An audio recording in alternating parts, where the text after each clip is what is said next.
I was in prayer talking to God about those who are going through it from their own actions and how people like to blame others. They like to blame God, for what they're going through.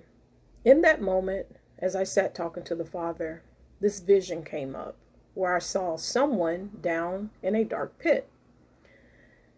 And the Lord's hand was extended out for them to take. But the person in the pit who was crying out to God to save them kept blaming, cursing others, doing all kinds of evil, their thoughts, their words. It just was not good. But they needed saving.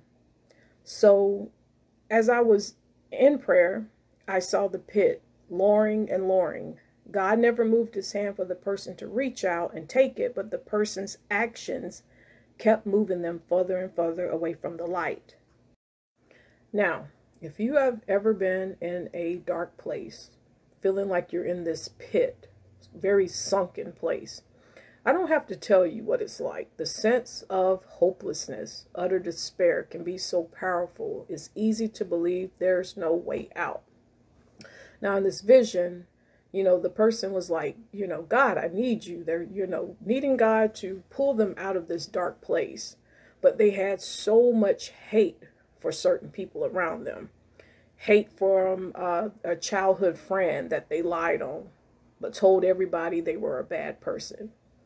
They kept wanting to do darkness behind the scenes, speaking word curses on people, just they refused to change their ways, but they kept extending their hand out for God to grab. David the psalmist had a close relationship with God. He wrote many songs of crying out to God for deliverance, not only from physical struggles like a king who sought to kill him, but from spiritual and emotional struggles as well. Psalm 40:1-3, David talks of his deliverance from the pit. He says, I waited patiently for the Lord. He turned to me and heard my cry. He lifted me out of the slimy pit, out of the mud and mire. He set my feet on a rock and gave me a firm place to stand. He put a new song in my mouth, a hymn of praise to our God. Many will see and fear and put their trust in the Lord.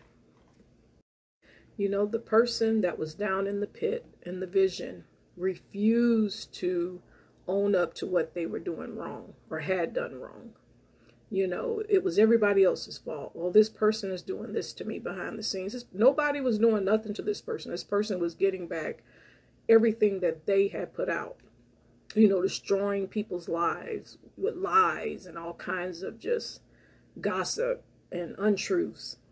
And they kept wanting to be saved. And people coming in to save this person was also receiving karma, because there was just no way out of the pit. Only way out was by them correcting their heart, getting their soul right, and then the pit would eventually come back up and they were able to grab God's hand, because God's hand never moved.